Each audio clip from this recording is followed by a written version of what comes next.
चतुर्भुजं हास्यमुखं त्रिनेत्रं वज्रं शक्तिं वरदा भजञ्च सभेशपुत्रं सुरसेविताङ्घ्रिं शिवाचलेशं शिरसा नमामि कोटिचन्द्रप्रतीकाशं शिवं श्वेताभिधानकम् अहं वन्दे महादेवं शुभञ्चातिमदेशिकम् ॐ हां शिवादपरमगुरवे नमः ॐ हां ईशानशिवाचार्यपरमगुरवे नमः சபையில் வீட்டிற்கக்கூடிய அனைத்து பெரியோர்களுக்கும் எனது பணிவான நமஸ்காரத்தை தெரிவித்து எல்லாம் வல்ல ஸ்ரீ வள்ளீஸ்வரி தேவநாயகி அம்பிகா சமேத அன்னதான சிவாதிர சுப்பிரமணியேஸ்வர சுவாமியின் திருவருளாலும் மற்றும் சங்கிலியார் பரவீனாச்சியார் சமேத சுந்தரமூர்த்தி சுவாமிகளின் திருவருளாலும் குருமகா சன்னிதானங்களில் குருவருளாலும் மற்றும் எனக்கு நவாக்னியை போதித்த எனது குருநாதரின் குருவருளாலும் இப்பொழுது என் தலைப்பான நவாக்னியை பற்றி எனது குருநாதர் எனக்கு உபதேசித்த அளவு என் சுற்றுரைக்கு எட்டின அளவு இப்பொழுது நான் இங்கே சுந்தரமூர்த்தி சுவாமிகளின் திருப்பாதங்கள் சமர்ப்பிக்கிறேன். முதலாவதாக எந்தெந்த குண்டம் எந்தெந்த திக்குகளை அமைக்க வேண்டும் என்று பார்ப்போம். ஓம் பூர்வே து சதுர்ஷம் ஸ்யாத் ஆக்னேயாந்து பகாகிருதிம் அர்த்தச்சந்திரந்து யாம் யாஜாம் நைருத்யாம் துத்ருகோணகம் வாருண்யாம் வர்த்துலம் குண்டம் ஷட்கோணஞ்சைவ வாஜவே உத்தரே பத்மகுண்டந்து ஐஷான்யாமஷ்டகோணகம் இந்திர ஈசானதோர்மத்தியே விருத்தகுண்டம் பிரதானகம்.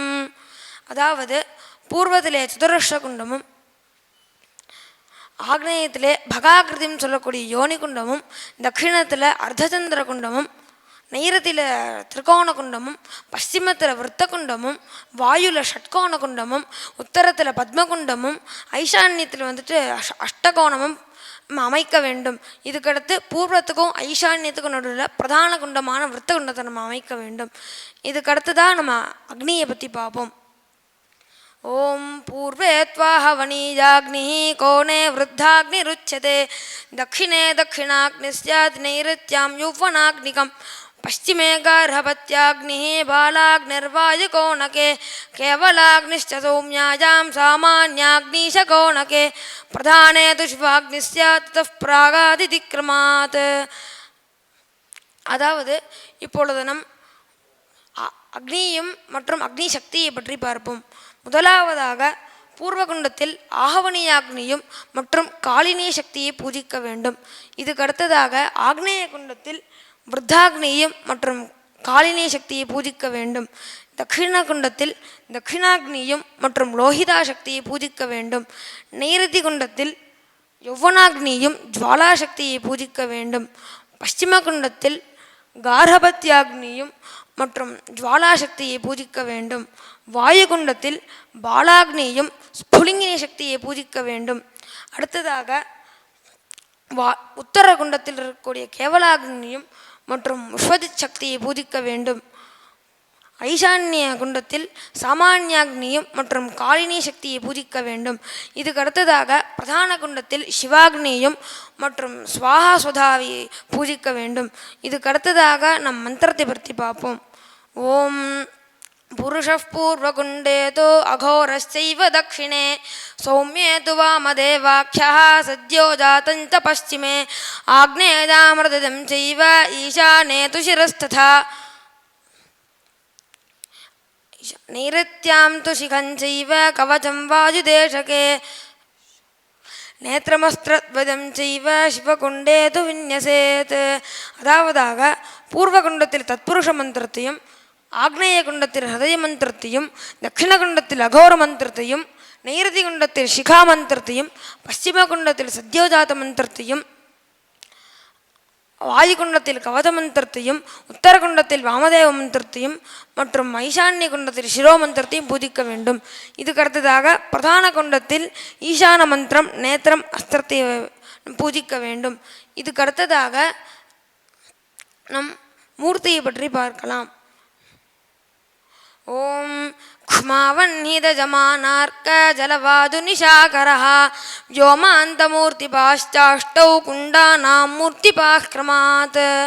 அதாவதாக பூர்வகுண்டத்தில் க்ஷ்மாமூர்த்தியும் ஆக்னேய குண்டத்தில் வன்னிமூர்த்தியும் தட்சிண குண்டத்தில் நிஜமான மூர்த்தியும் நைருதி குண்டத்தில் அர்க்கமூர்த்தியும் பশ্চিம குண்டத்தில் ஜலமூர்த்தியும் வாயுகுண்டத்தில் வாயுமூர்த்தியும் உத்தர குண்டத்தில் இந்துமூர்த்தியும் ஐஷான்ய குண்டத்தில் கமூர்த்தியும் பூஜிக்க வேண்டும். இதை எல்லா குண்டத்திலும் பூஜை பண்ணிட்டு அனைத்து குண்டங்களையும் மூர்த்தியை பூஜிக்க வேண்டும். இதுக்கு அடுத்ததாக மூர்த்தீஸ்வரரை பற்றி பார்க்கலாம். சிவபக்ஷா சர்வ பசுபதிஷ்டோக்ர ருத்ரசைவ பவஸ்ததா ஈசானஸ்த மகாதேவோ பீமஸ்தேத்யஷ்டமூர்த்திபாக.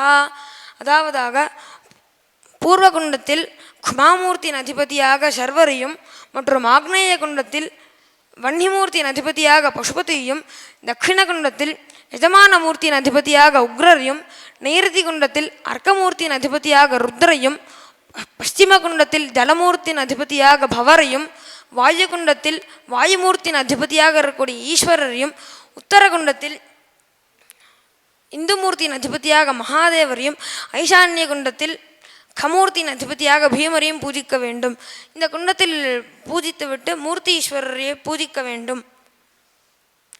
இதுக்கு அடுத்ததாக மூர்த்தீஸ்வரியை பற்றி பார்க்கலாம். ஓம் தாரிகா தீப்திமத்யுக்ரா ஜோத்ஸ்னா சேதா பலோத்கட்டா ததா தாத்ரி விபீஜ கிரமான் மூர்த்தியதிபா ஸ்மிருதாக.